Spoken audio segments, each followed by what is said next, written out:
buenas tardes. Primero que todo, pues vamos a hablar tanto de la situación financiera, del estado de resultados y de algunos indicadores para esta empresa que es Argos. Bueno, primero que todo vamos a iniciar con la situación financiera, hablando de los activos. En esto podemos denotar mucho que la mayoría de esto se trabaja con activos de propiedad, planta y equipo, que la mayoría de su manejo se presenta en activos no corrientes, a lo que hace referencia casi a un 72%, y en los activos corrientes genera un 27,74%.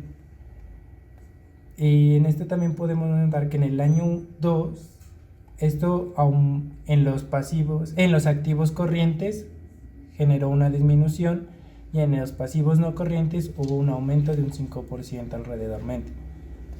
En lo cual esto también podemos denotar que en los pasivos hay una parte muy clara, que es que no se sitúan no se financian en bancos o en situaciones de préstamo, sino que es muy mínima. Esto hace referencia a un 0,42% en el primer año y en el segundo año a un 0,12%, lo cual esto nos hace referencia a que hubo una disminución, lo cual es claramente positivo, a no financiarse por terceros.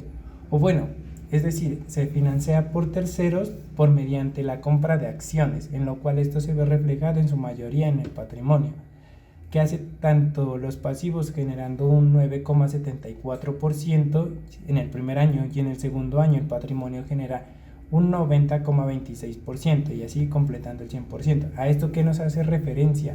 A que pues claramente es una empresa que es líquida en dinero, tiene sus procesos y no necesariamente se efectúa de otras personas o de bancos precisamente para poder desarrollar todas sus actividades laborales.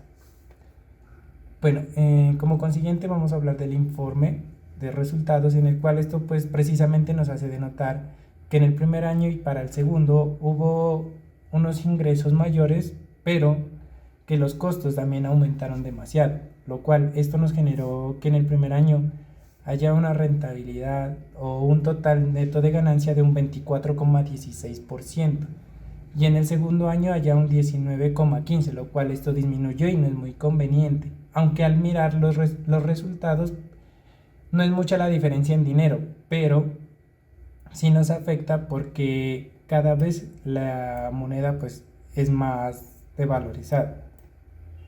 Bueno, como consiguiente vamos a hablar sobre la administración de activos operativos, en lo cual esto podemos denotar en qué se efectúa más, en el capital de trabajo o en el capital de trabajo fijo, y en ese cual nos demuestra que actualmente el capital de trabajo fijo es donde más se interviene en esta empresa, por lo cual, como hemos visto, todo se refiere más en los activos no corrientes, y en esto se refiere que en el año 1 aumente de un 73,69%, y en el año 2 del 77,92%. Aquí pues en el administración de activos operativos hablamos de que principalmente pues cogen cuentas como a corto plazo en su mayoría, y a largo plazo son mínimas, que en la cual muestra de un 73,26 en el primer año y un 26,74 para el segundo, en lo cual podemos denotar muy claramente que pues los pasivos corrientes es donde más se efectúan, a no tener posterioridad de deudas o demás. Bueno, como consiguiente ya vamos a hablar sobre los diferentes indicadores para demostrar si esta empresa es líquida, tiene rentabilidad o demás. Ahora bien, prosiguiendo con los indicadores de liquidez, podemos determinar que, en su razón corriente, la empresa posee la capacidad líquida para solventar sus deudas a corto plazo, es decir, posee la capacidad de que, digamos, el banco o alguna entidad financiera desee cobrar los préstamos que le hayan hecho, es capaz de solventarla hasta 4 veces de la deuda. Pero ¿qué pasa cuando le aplicamos las pruebas ácidas a esta empresa? Podemos identificar que en la prueba ácida es capaz de solventar sus deudas, pero a medida que vamos aumentando la dificultad, vemos que va dependiendo cada vez más de su parte líquida, pero no es capaz de solventarla de esta manera debido a que la empresa Argos carece de políticas para cobrar a sus clientes de manera más efectiva y corriente, por lo cual también es interesante destacar que su dependencia de inventarios en la misma viene siendo de un nivel muy bajo, teniendo un menos 533,93% y un menos 22,82%.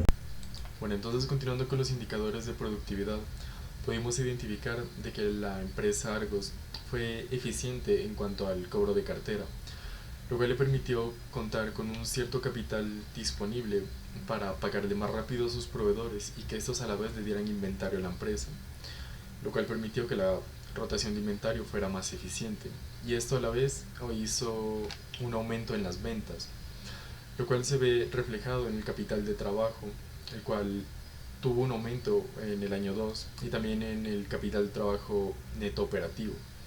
Pero a la vez se puede analizar que estas ventas generadas tanto en el año 1 como en el año 2 no son suficientes para superar la inversión hecha en el activo fijo, ya que aquí es donde se encuentra casi toda la inversión, y por ende tampoco en el activo total.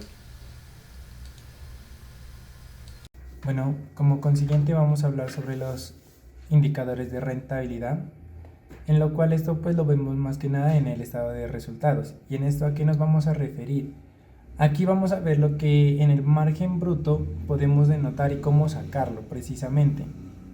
Por ejemplo, pues como podemos ver, obviamente a los ingresos se le toma como el 100%, del 100% tenemos que ver cuál es realmente el porcentaje de costo para ver cuál es la utilidad bruta, en lo cual esto lo vemos como utilidad bruta sobre ingreso de venta por 100, en lo cual en el primer año nos demuestra de un 29,51% y en el segundo año nos demuestra un 24,68%, que mirando las estadísticas podemos denotar que hubo un aumento de costos más que ingresos, y en lo cual eso nos hace ver que en el siguiente año haya una reducción de estos, en lo cual claramente nos va a demostrar que en su utilidad neta va a disminuir.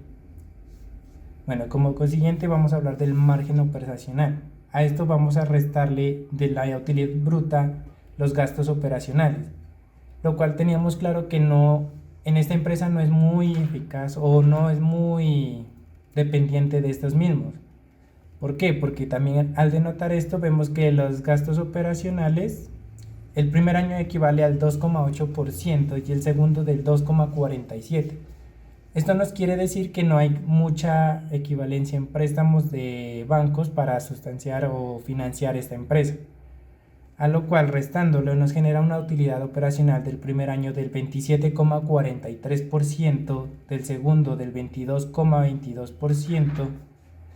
Cada vez vamos viendo que esto nos genera una rentabilidad pues para el segundo año de menor valor.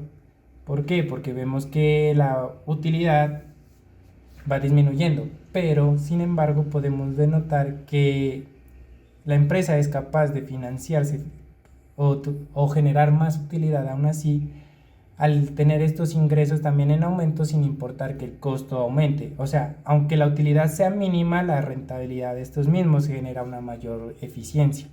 ¿Por qué quiero decir eso? Porque esto genera que siempre es capaz de sustanciar estos costos, de sustanciar los gastos operacionales y aparte de denotar los gastos financieros y también los impuestos para generar esta rentabilidad o utilidad neta.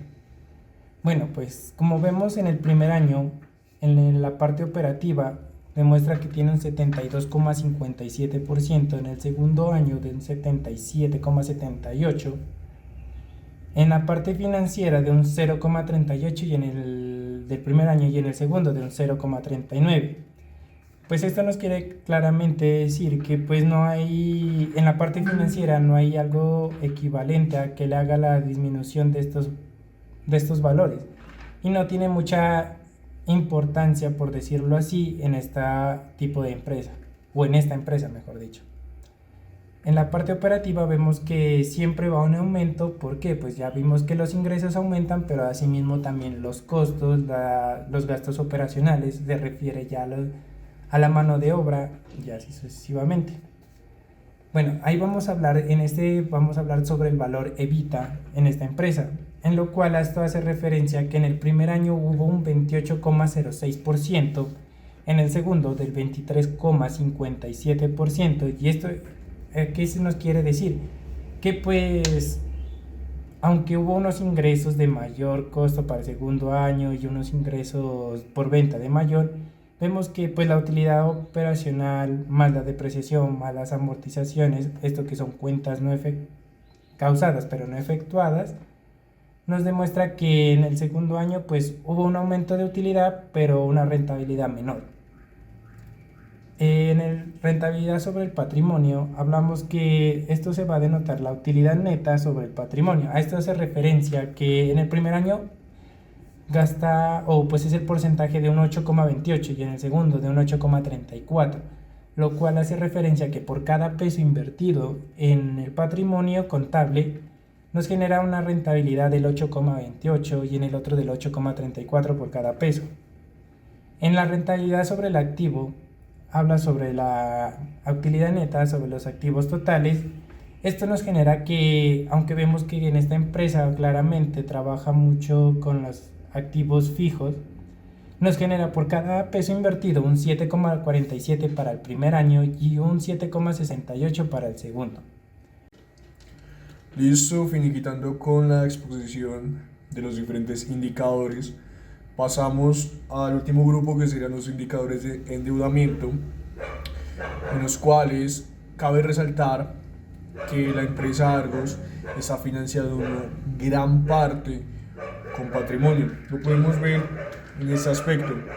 Gracias a la fórmula del nivel de endeudamiento compasivo, podemos darnos cuenta que un posible 100% que sea de los activos financiados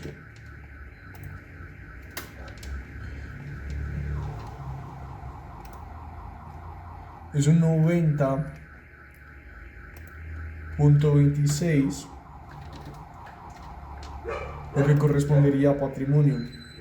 Eso a la larga podría ser muy beneficioso para Argos, ya que tienen bastante tipo de capital, porque ellos están en bolsa, entonces se da un motivo que no tengan ningún tipo de financiamiento con terceros como un banco, porque solo representaría un 9,74%. Igualmente en el nivel de endeudamiento financiero, este no supera el 30%. Está toda la carga en el área del patrimonio, igualmente en el impacto de la carga financiera, que no supera el 10%. Pero ¿qué pasa? Aquí nosotros podemos darnos cuenta que el precio de la acción en Argos